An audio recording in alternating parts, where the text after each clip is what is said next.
నమస్కారం. ప్రయాగ్ కుంభమేళా మరికొన్ని రోజుల్లో ప్రారంభం కాబోతోంది. అసలు ఈ కుంభమేళా అంటే ఏంటి, ఎన్ని రకాలు, పాటించాల్సిన నియమాలు ఏంటి, మనతో పాటు తెలియజేయడానికి ప్రముఖ ఆధ్యాత్మికవేత్త దివ్యా రమణి గారు ఉన్నారు. వారితో మాట్లాడి మరిన్ని విషయాలు తెలుసుకుందాం. నమస్కారం మ్యామ్. నమస్కారం తల్లి. 2025లో జరిగే కుంభమేళా ఏంటి, తేదీలు ఏంటి ఒకసారి చెప్పండి. తప్పకుండా. మనకి కుంభమేళా అనేది పుష్య పౌర్ణమికి మొదలవుతుంది, శివరాత్రితోటి ముగుస్తుంది. మనకి ఈసారి పుష్య పౌర్ణమి వచ్చేసరికి జనవరి 13వ తారీఖు నుంచి శివరాత్రి 26వ తారీఖు ఫిబ్రవరి 45 రోజులు దీక్షగా జరిగే కాలం ఇది. ఈ 45 రోజుల కాలంలో మనకి కొన్ని రోజులు చాలా ప్రత్యేకమైనవి. ఆ ప్రత్యేకమైన రోజుల్లో శాయి స్నానం అంటే పవిత్ర స్నానాలు అని చెప్పి జరుగుతాయి అన్నమాట. ఈ 6 రోజులు పవిత్ర స్నానాల కింద తీసుకుంటారు. కాబట్టి 40 కోట్ల మంది వరకు జనాభా ఎక్స్పెక్టెడ్ ఫ్రమ్ 123 కంట్రీస్ అన్నట్టుగా మనకి అక్కడ డిప్యూటీ సీఎం మనకి డిక్లేర్ చేయడం జరిగింది. కాబట్టి ఇంతమంది వస్తే దానికి కావాల్సిన వ్యవస్థ కూడా ఎంత పెద్దగా ఉండాలి. సో అలా గవర్నమెంట్ కూడా దానికి కావాల్సిన నిర్ణయాలు తీసుకుని అన్నీ చేస్తున్నట్టు.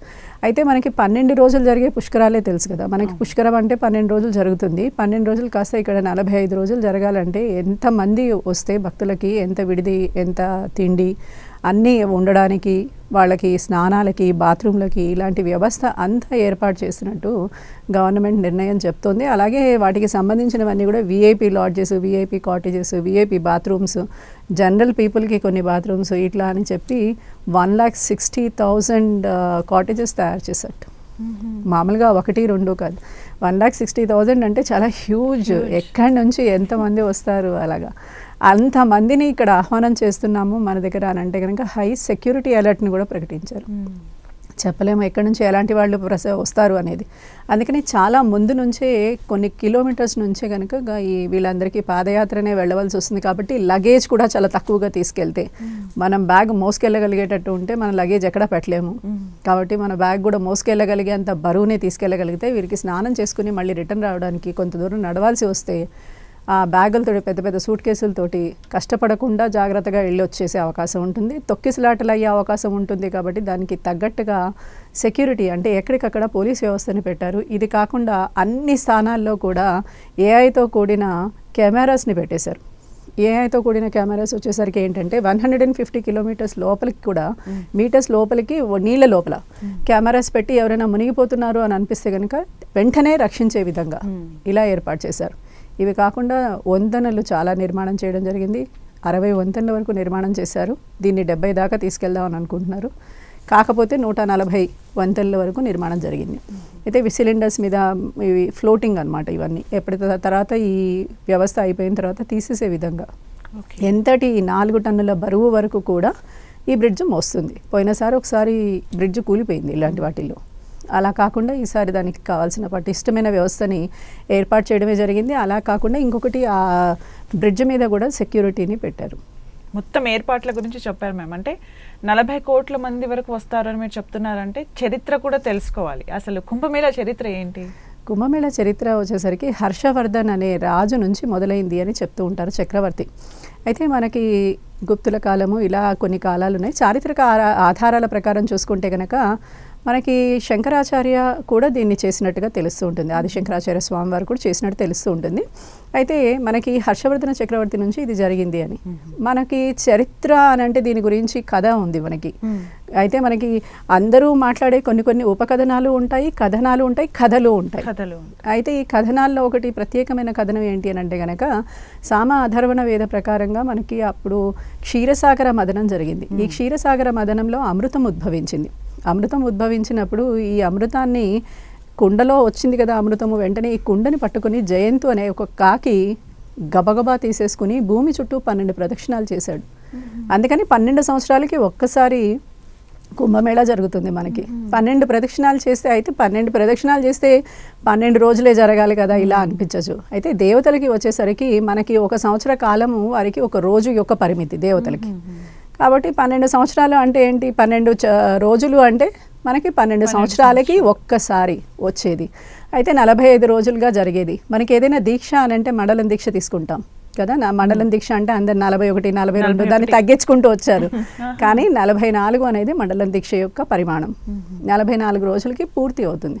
కాబట్టి ఆ తెల్లారే శివరాత్రి రావడము శివుడికి చాలా ప్రీతిపాత్రమైన స్థానం గంగ కాబట్టి ఆ గంగాలో మునగడం ఇదంతా మనకి త్రివేణి సంగమంలో జరిగేది. కాబట్టి ఇక్కడ జరిగేది విశేషమైనగా ఆరాధనగా చెప్పుకుంటారు. ఎందుకంటే త్రివేణి సంగమంలో మీరు ఎప్పుడైతే స్నానం చేస్తారో ఏదైనా నదీ సంగమం, సముద్ర సంగమం, లేకపోతే 3 నదులు కలిసిన సంగమం, ఇక్కడ వచ్చేసరికి 3 నదుల సంగమం. అందుకని ఈ సంగమంలో స్నానం చేస్తే కనుక వారికి విశేషమైన ఫలితం వస్తుందని చెప్పి ప్రయాగ్రాజ్కి సంబంధించి చాలా పెద్దగా జరిగేది కుంభమేళ. ఇది 2013లో జరిగింది, మళ్ళీ తర్వాత ఇప్పుడు జరుగుతోంది. 2019లో అర్ధ కుంభమేళ జరిగింది. ఇలా మనకి కుంభమేళ ఇన్ని రకాలుగా జరుగుతూ ఉంటుంది. కుంభమేళాలు వచ్చేసరికి మనకి 4 రకాలు. ఈ 4 రకాల్లో మనం ఇప్పుడు చూసేది పూర్ణకుంభం. ఇది పూర్ణ కుంభమేళ. తర్వాత అర్ధ కుంభమేళ జరుగుతుంది. దాని తర్వాత పావు కుంభమేళ జరుగుతుంది. అంటే 25% అన్నట్టుగా మన దీన్ని డివైడ్ చేసుకుంటూ వెళ్తే ఎక్కడెక్కడైతే అమృతం చిలికిందో ఈయన 12 ప్రదక్షిణాలు చేస్తున్నప్పుడు 4 చోట్ల అమృతము కొంచెం కొంచెం ఒక్కొక్క డ్రాప్ పడిపోయిందిట. ఆ డ్రాప్ పడిన స్థానాల్లో విశేషమైన అమృతం ప్రవహిస్తూ ఉంటుంది. ఈ అమృతాన్ని ఇప్పుడు మనం భక్తి అంటే ఏంటి, అమృతాన్ని తీసుకోవడం, అమృతాన్ని పొందడం. ఎంత తాగినా సరిపోందేంటి, ఎంత తీసుకున్నా కూడా ఆత్మానందం అనేది అద్వితీయమైనది, అద్భుతమైనది. ఎంత తీసుకున్నా ఇంకా ఇంకా కావాలనిపించేది. అలాంటి స్థానాల్లో వెళ్ళి స్నానం చేయడం వల్ల వీరికి పట్టిన కల్మషాలు, ఏమైనా దోషాలుంటే, ఏమైనా పాపాలుంటే ఇలాంటివన్నీ పోతాయి అని మనకి పురాణ ప్రాశస్త్యం. అందుకని వీళ్ళందరూ వెళ్ళి ఇక్కడ స్నానం చేయడానికి, మునగడానికి, అక్కడ మునిగిన తర్వాత ఆ నీళ్ళు తెచ్చుకుని మళ్ళీ ఇల్లంతా ప్రోక్షణ చేసుకుని వాళ్ళకి తెలిసిన వాళ్ళకి పంచుకోవడానికి చాలా విశేషమైన ఆదరణని పొందింది ఈ ప్రయాగ్రాజ్ యొక్క కుంభమేళ. మీరు అంటున్నట్టు మండలం రోజులు ఉంటుంది కుంభమేళ, మళ్ళీ అందులో ప్రత్యేకంగా మళ్ళీ కొన్ని రోజులు అలా ఏమైనా ఉంటుందా? 6 రోజులు ప్రత్యేకం. ఎందుకు అని అంటే 6 రోజులు దీన్ని సాయి స్నానం, ఒక్కొక్కటి ఒక పవిత్ర దినం అని ఉంటుంది. ఈ పవిత్ర దినాల్ని సాయి స్నానం అని డిక్లేర్ చేస్తారు. సాయి స్నానం అంటే ఏంటి, ఇందులో ఋషులు, మునులు, అఘోరాలు వీళ్ళందరూ వచ్చి స్నానం చేస్తారు. అంటే ఎవరెవరైతే సిద్ధులు ఉంటారో వారంతా వచ్చి ఆ సాయి స్నానం రోజు విశేషమైన స్నానాన్ని చేస్తారు. అందుకని వీళ్ళ గురించి ఆ జరిగే రోజు కాబట్టి పవిత్రమైన దినాల్లోనే పవిత్రమైన వ్యక్తుల యొక్క దర్శనం జరుగుతుంది. సిద్ధుల యొక్క దర్శనం, ఒక సిద్ధుడిని మనం చూడగలిగినా చాలట కొన్ని కోట్ల జన్మల పాపాలు నశించిపోతాయట. ఇంకా భగవంతుడిని చూస్తే జన్మజన్మల దోషాలే పోతాయి కదా. అలాగా అందుకని వీటికి 6 రోజులు ప్రత్యేకమైనవిగా చెప్పుకుంటూ ఉంటారు. మనకి ఈ పౌర్ణమి రోజు మొదలయ్యే రోజు పౌర్ణమి స్నానము, తర్వాత మౌని అమావాస్య వస్తుంది, మౌని అమావాస్య స్నానము, తర్వాత మనకి వసంత పంచమి రోజు, శివరాత్రి రోజు, మధ్యలో ఒక 2 రోజులు, ఇలాగా మొత్తం కలిపి 6 రోజుల స్నానం వస్తుందన్నమాట. ఈ 6 రోజుల స్నానము విశేషమైన జనం ఉంటారు కాబట్టి ఆ రోజుల్లో వెళ్ళి స్నానం చేయాలి, మేము కూడా ఉండాలి అని అంటే కనుక ఓ 10-15 కిలోమీటర్లు మనం నడిచి వెళ్ళాల్సి వస్తుంది. అది బాగా గుర్తుపెట్టుకోవాలి మనం. అసలు కుంభమేళాకు ఎందుకు వెళ్ళాలి, ఏం చేయాలి? కుంభమేళాకి ఎందుకు వెళ్ళాలి అని అంటే కనుక అమృతం తాగి దేవతలు మనలాంటి వాళ్ళే కదా, వాళ్ళకు కూడా 2 చేతులు 2 కాళ్ళు, మనలాగే ఆలోచనలు, మనలాగే కోరికలు ఉన్నాయి. వాళ్ళు ప్రత్యేకమైన వ్యక్తులుగా ఎలా అయ్యారో మనం వాళ్ళని ఎలా ఆరాధన చేస్తున్నాం. అయితే ఇక్కడ రాక్షసులు కామ్యం కోసం అంటే వాళ్ళకున్న కోరికలు తీర్చుకోవడానికి యజ్ఞయాగాది క్రతువులు చేస్తారు. దేవతలు వాళ్ళు అందరితో పూజింపబడాలని పూజలు చేసుకుంటారు. కానీ శ్రీమన్నారాయణుడు పూజల్ని స్వీకరిస్తాడు, అందరికీ వాళ్ళకి కావాల్సింది ఇస్తాడు అని చెప్పి మనకి చెప్తూ ఉంటారు. అయితే మనకి ప్రాణం ఉన్నంత మటుకు అమృతం అవసరం. ఈ ప్రాణంలో యథేచ్ఛగా మనము అంటే యథేచ్ఛగా అంటే ఏంటి, ఈ శరీరంలో మన ఆత్మ యథేచ్ఛగా తిరగడానికి, ఆరోగ్యంగా తిరగడానికి, ఆనందంగా ఉండడానికి, సుఖమయమైన జీవితాన్ని గడపడానికి, శరీర తేజస్సుని పెంచుకోవడానికి, అంటే శరీరం యొక్క చర్మ కాంతి పెంచుకోవడానికి, ఇలాంటి వాటన్నిటికీ అమృతం అవసరం. అమృతం అవసరం లేని వ్యక్తి ఎవరున్నారు చెప్పండి? ఏదైనా ఒకరికి అల్పాయుష్ ఉందనుకోండి, ఈ అల్పాయుష్ నివారించబడుతుంది దీనివల్ల, అలా వెళ్ళి స్నానాలు చేయడం వల్ల. అయితే కొంతమంది ఏంటి అని అంటే కనుక వెళ్ళినప్పుడు శుచి శుభ్రతలు ఇవన్నీ పాటించకపోవడం, ఎలా పడితే అలా వెళ్ళిపోవడం, వెళ్ళిన తర్వాత ఏదైనా యాక్సిడెంటల్గా వాళ్ళకి ఏదో ఒకటి జరగడం. అంటే యద్భావం తద్భవతి, మనకి ఎలాంటి భావనతోటి మనం వెళ్ళామో అలాంటి భావాన్ని, అలాంటి స్థితిని మనం ఖచ్చితంగా పొందుతాము అని మన పురాణం చెప్తోంది. అందుకని మనం వెళ్ళేటప్పుడు చక్కగా ప్రసన్నంగా ఉండాలి, అన్ని ఆలోచనలు మన కట్టుబాట్లు తెలుసుకుని వెళ్ళాలి. మనకి ఏం కావాలి అక్కడ వెళ్ళిన తర్వాత పితరులకి తర్పణాలు వదలాలి. ఇలాంటి కుంభమేళాలు ఎందుకు మనకి కావాలి అంటే కనుక మన పితృదేవతలు చాలామంది ఘోరమైన నరకాల్లో ఉండి ఘోషిస్తూ ఉంటారు. తద్వారా మనకి ఏమవుతుంది, ఇక్కడ ఏ పని చేద్దామన్నా మనం ముందుకెళ్ళలేం, రకరకాల కష్టాలు అనుభవిస్తూ ఉంటాం. జాతకాలు బాగుంటాయి, అయినా కూడా వీడు కష్టపడుతూ ఉంటాడు. ఏం చేద్దామన్నా వీడికి ముందుకు రాదు. అలాంటప్పుడు పితరులకి కనుక ఇలాంటి కుంభమేళ స్థానాల్లో తర్పణాలు వదిలి వాళ్ళకి పిండ ప్రదానాలు చేయగలిగితే కనుక వారట ఆ నరకం నుంచి వెంటనే వారి గమ్యస్థానానికి చేరుకుంటారట. వారు ఎప్పుడైతే ఆ గమ్యస్థానానికి చేరుకుంటారో ఎవరైతే వాళ్ళ వంశస్థుడు ఈ పని చేశాడో వాడిని మొట్టమొదలుగా దీవిస్తారు. అంతే కదా. వాళ్ళు దేవతా స్థానానికి చేరుకోగానే దేవతలు ఏంటి ఎట్లాంటి వరాలైనా ఇవ్వగలుగుతారు. మనకి పురాణాల్లో కూడా ఏమంటారని అంటే కనుక మీరు భగవంతుడిని ప్రీతి చేయడం కన్నా పితృదేవతల్ని ప్రీతి చేయడమే మొదలు. పితృదేవతలు ప్రీతి చెందితే ఆ తర్వాత భగవంతుడు ప్రీతి చెందుతాడు. మీరు పితృదేవతల్ని ప్రీతి చేయలేదు, మీరు చేసిన పూజలు యజ్ఞయాగాది క్రతువులు దానాలు ధర్మాలు అన్నీ వృధా అయిపోతాయి. అందుకని ఏదైనా దానం చేసేటప్పుడు చనిపోయిన వాళ్ళ పేరుతోటే దానం చేయమంటారు, ఉన్న వాళ్ళ పేరుతో దానం చేయమనరు.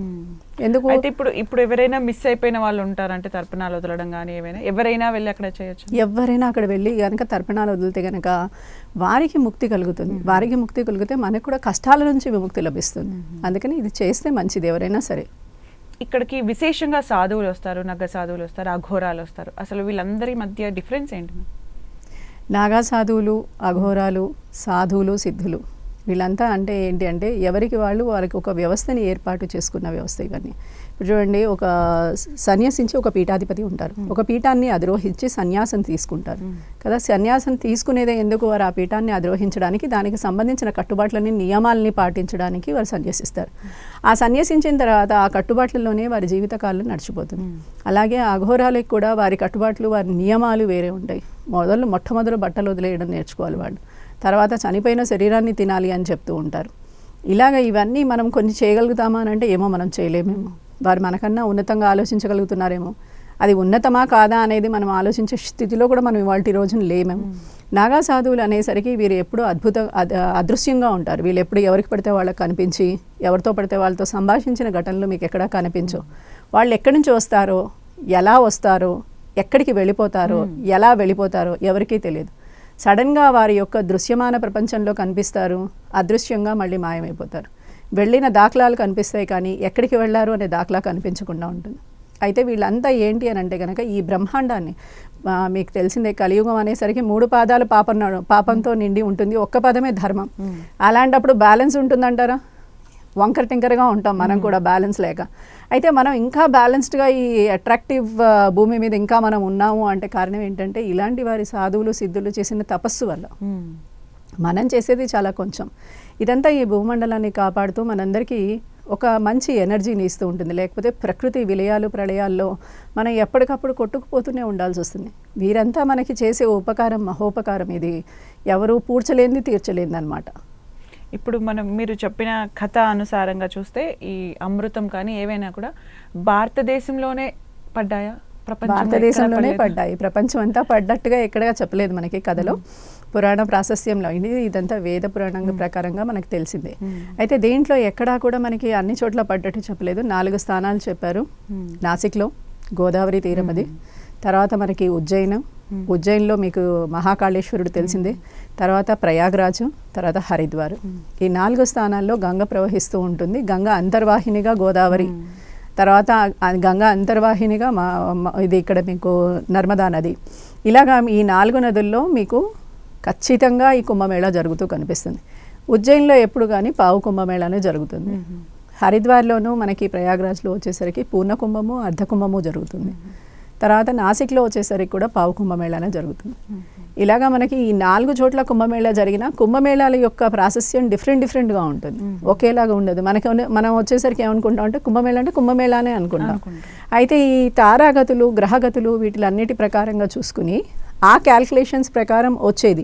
ఒకసారి 2000 మనకి హరిద్వార్లో లాస్ట్ కుంభమేళా జరిగినప్పుడు 154 సంవత్సరాలకి ఒకసారి వచ్చే కుంభమేళా కింద వాళ్ళు ప్రకటించారు దాన్ని. ఏ విధంగా ప్రకటించారు అంటే కనుక ఈ గ్రహగతుల్ని బట్టి ఈ గ్రహమంతా అలైన్స్ అయిన దాని ప్రకారంగా ఇలాంటి మళ్ళీ గ్రహమండలం ఒకే చోట ఇలా అలైన్ అయ్యి ఉండేటట్టుగా మళ్ళీ ఎప్పుడు వస్తుంది అని అంటే మళ్ళీ ఇంకో 154 సంవత్సరాలు దాటచ్చు అని చెప్పారనమాట.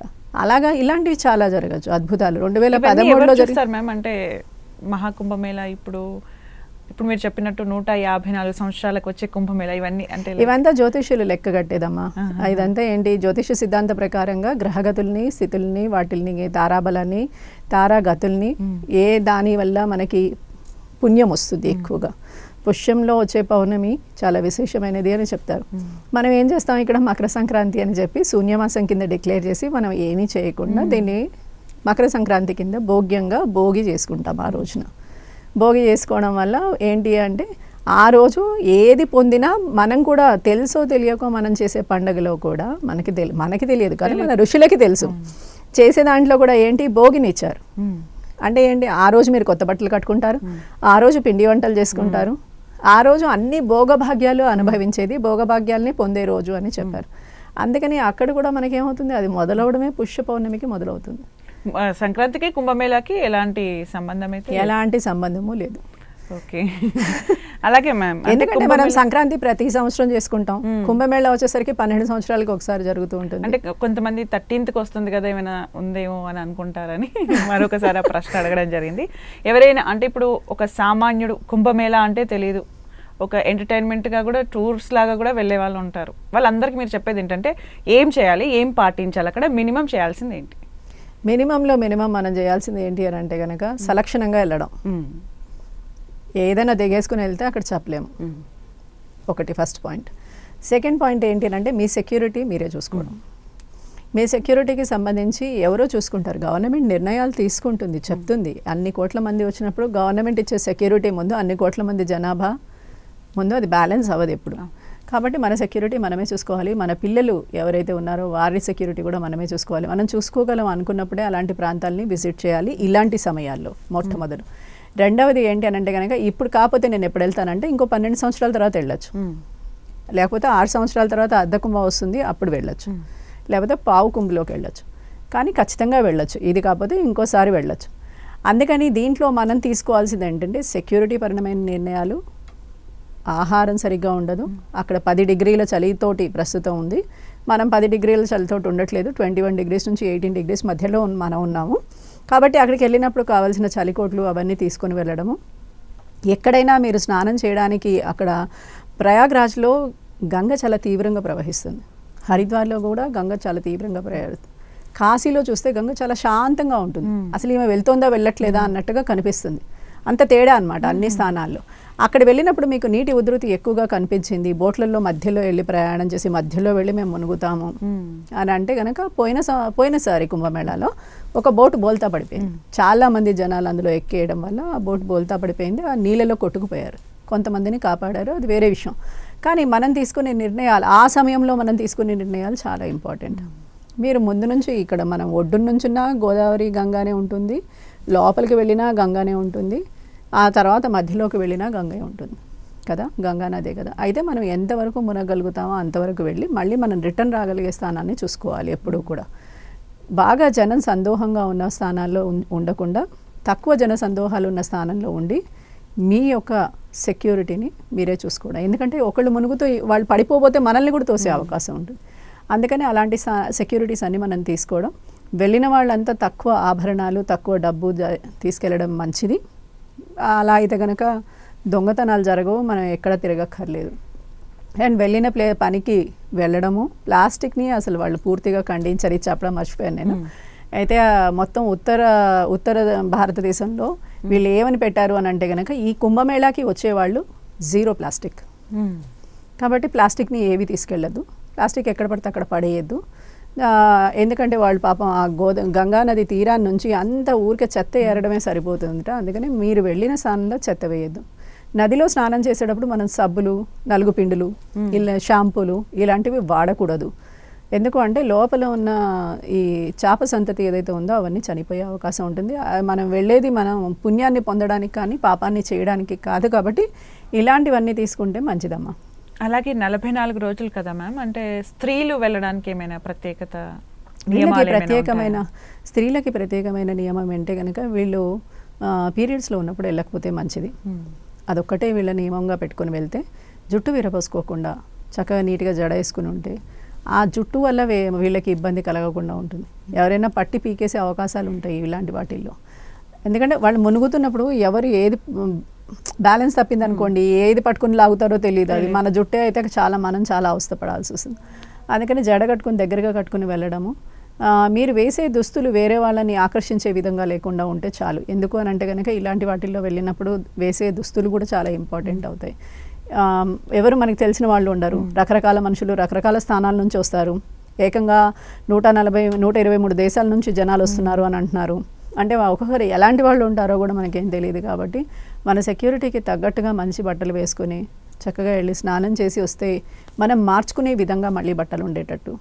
అంటే అక్కడ ఓపెన్గా ప్లేసెస్లో మార్చుకోవాల్సి వస్తే కనుక అలాంటప్పుడు కూడా మనకి ఈజీగా మార్చుకునేటట్టు బట్టలు తీసుకెళ్ళడం. స్త్రీలు కనుక ఎక్కువ ఆభరణాలు ధరించకపోతే చాలా మంచిది. అలాగే పుష్కర స్నానానికి కుంభమేళ స్నానానికి ఏమైనా డిఫరెన్స్ ఉంటుందా? పుష్కర స్నానం అనేది మనకి ప్రతి సంవత్సరము ఒక నదికి వచ్చే పుష్కరం. పుష్కరము అనేసరికి ఏంటంటే పుష్కరుడు గంగాదేవి ప్రతి నదిలో ప్రవేశిస్తుంది. ఏ నదికి పుష్కరం వస్తుందో ఆ నదిలో గంగాదేవి ప్రవేశిస్తుంది పుష్కర కాలంలో 12 రోజుల్లో మాత్రమే. ఆఖరి 12 రోజులు మళ్ళీ వెళ్ళిపోయేటప్పుడు. అయితే దీన్ని ఏ విధంగా మనం లెక్కిస్తాము అంటే గనక గురువు ప్రతి రాశిలో మారేటప్పుడు ఒక నదికి పుష్కరం. అలాగా గురువు మారిన కాలాన్ని ఆయన ఇప్పుడు ఇవాల్టి రోజున మారాడు అనుకుందాం. ఇవాల్టి నుంచి 12 రోజులు పుష్కరం ఆ నదికి. ఇది గోదావరి అనుకుందాం. గోదావరికి 12 రోజులు పుష్కర కాలం అన్నమాట. తర్వాత ఇది గోదావరికి మళ్ళీ 12 సంవత్సరాల తర్వాతే పుష్కరం వస్తుంది. 12 రాశుల్లో గురువు సంచరించే కాలమానాన్ని బట్టే ఈ పుష్కరాన్ని నిర్ణయించడం జరుగుతుంది. ఇక్కడ పుష్కరుణ్ణి పూజ చేసి ఇక్కడ కూడా పితృదేవతలకి తర్పణాలు వదలడం. మీరు ఎప్పుడైనా గుర్తుపెట్టుకోండి, నదీ స్నానము, సముద్ర స్నానము, త్రివేణి సంగమ స్నానము, లేకపోతే ఏదైనా సంగమ స్నానాలలో స్నానం చేస్తే మొట్టమొదలుగా పితృదేవతలకి అర్ఘ్యపాద్యాదులు ఇస్తారు. తర్వాత సూర్యనారాయణుడికి అర్ఘ్యపాద్యాలు ఇస్తారు. ఆ తర్వాత కులదేవతకి అర్ఘ్యపాద్యాలు ఇస్తారు. ఆ తర్వాతే మన గోత్రము, పేరు ఇవన్నీ చెప్పుకుని పలానా వ్యక్తి వచ్చాం మేము అని చెప్తాం. మనం ఇంట్లో కూడా స్నానం చేసేటప్పుడు ఒక బకెట్లో నీళ్లు పట్టుకుంటే అందులో సర్వ తీర్థాలని ఆహ్వానం చేస్తాం. గంగై యమునై చైవ గోదావరి సరస్వతి నర్మదే సింధు కావేరి జలస్మిన్ సన్నిధిం కురు అని చెప్పి దాంట్లో వేలు పెట్టి ఇలా అనుకొని ఇన్ని నదుల యొక్క నీటిని నేను ఇవాళ స్నానం చేస్తున్నాను అని, అంటే ఇవన్నిట్లలో మునిగాము అని చెప్పుకుంటున్నాం మనం. అందుకని ఈ తేడా ఎప్పుడు ఉంటుంది మనకి. అలాగే అన్ని కుంభమేళాలకు వెళ్ళే పరిస్థితి చాలా మందికి ఉండదు. ఏదైనా ఒక దానికి వెళ్ళాలి అనుకుంటే ఈసారి వెళ్ళే ప్రయాగ కుంభమేళ ఏదైతే ఉందో దాని విశిష్టత అంటే దాని ద్వారా వచ్చేది ఏంటి? అందరూ అన్ని కుంభమేళాలకు వెళ్ళలేరు కదా. ప్రయాగది వచ్చేసరికి పూర్ణ కుంభమేళ కాబట్టి దీనికి వెళ్ళగలిగితే చాలా విశేషం అమ్మ. ఎప్పుడూ కూడా మనము మానవుని యొక్క దృష్టి ఎలా ఉంటుందంటే పుణ్యాన్ని సముపార్జించాలి, అలాగే పాపాన్ని ఎన్ని జన్మల్లో చేసిన పాపమో మనకు తెలియదు, దాన్ని వదులుకోవాలి. ఆ పాపము మనల్ని రోగ రూపంలో, కష్టాల రూపంలో వివిధ రకాలుగా మనల్ని వేధిస్తూ ఉంటుంది. అయితే ఇలాంటివన్నీ వదిలించుకోవడానికి ఈ మనిషి తాపత్రయపడుతూ ఉంటాడు రకరకాలుగా. ఈ తాపత్రయానికి సంబంధించి మనము ఏ పుష్కరం వచ్చినా, నదీ స్నానమైనా, దేవాలయాల దర్శనమైనా, పుణ్యతీర్థాల దర్శనమైనా, లేకపోతే మనం వీలైతే హిమాలయస్కైనా వెళ్ళిపోతాం. తపస్సు చేయమన్నా చేసేస్తాం, జపం చేయమన్నా చేస్తాం, పూజ చేయమన్నా చేస్తాం. ఎందుకు అని అంటే కనుక మనం పడే కష్టం మనకి ఎన్నో సుఖాలు వచ్చి ఉంటాయి, అవి ఏవి మనకు గుర్తుండవు. కానీ మనం పడ్డ కష్టం మాత్రం మీరు ఎప్పుడు అడిగినా గుర్తుపెట్టుకుంటారు. ఎప్పుడు అడిగినా ఒకరోజు ఏడ్చామంటే ఆ రోజు బాగా గుర్తుంటుంది. నువ్వు తిట్టావు కాబట్టి ఏడ్చాను, వాడు అన్ని రోజులు బాగా మాట్లాడింది మాత్రం గుర్తుండదు. ఆ ఒక్కరోజు మనకి బాగా గుర్తుండిపోతుంది. అందుకని మనిషి ఏం చేస్తాడు, ఎప్పుడూ అన్యోన్యమైన జీవితాన్ని భార్యాభర్తలు కావచ్చు, కుటుంబ సభ్యుల మధ్య కావచ్చు, బంధుమిత్రుల్లో కావచ్చు, ఇలా ఎవరి దగ్గరైనా కానీ అన్యోన్యమైన జీవితాన్ని సాధించుకోవడానికి, సుఖమయమైన జీవితాన్ని సాధించుకోవడానికి ఇవాళ రోజు వచ్చేసరికి మనకి ఏంటి లగ్జరియస్ జీవితాన్ని కదా. ఇవాళకి వచ్చేసరికి మనకి సుఖమయం దాటిపోయాం మనం, ఇంకో లెవెల్ పెరిగేసాం. కాబట్టి మనకి ఇక్కడ వచ్చేసరికి లగ్జరియస్. దీనికోసం మనం ఎక్కడికైనా వెళ్ళి పూజ చేయడానికి రెడీ అయిపోయాం, ఏ పూజ అయినా చేయడానికి రెడీ అయ్యాం. కానీ ఏది చేస్తే మనకి మంచి జరుగుతుంది అనేది మనము జ్ఞానాన్ని సముపార్జించడానికి ప్రయత్నం చేయట్లేదు. ఈ జ్ఞానాన్ని సముపార్జించాలి అని ప్రయత్నం చేస్తే మాత్రం ఇలాంటి కుంభమేళాల్లో వెళ్ళి స్నానం చేయాలి. అలాగే అక్కడికి వెళ్ళని వాళ్ళు, వృద్ధులు అయి ఉండొచ్చు, చిన్నపిల్లలు అయి ఉండొచ్చు, వాళ్ళకి నీళ్లు తీసుకొస్తారు కదా బాటిల్స్లో, అదే ఫలితం దక్కుతుందా? ఖచ్చితంగా. అసలు నీళ్లు మీ ఇంటికి రాకపోయినా, నేను చెప్పా కదండి ఇందాక, మీరు గంగని యమునని మీ బకెట్లోనే ఆహ్వానం చేసుకుని స్నానం చేయొచ్చు అని. ఎప్పుడూ కూడా మీరు పవిత్రీకరణ ఎలా జరుగుతుంది? మంత్రంతో పవిత్రీకరణ జరుగుతుంది, లేదు నదితో పవిత్రీకరణ జరుగుతుంది, నదిలో స్నానంతో.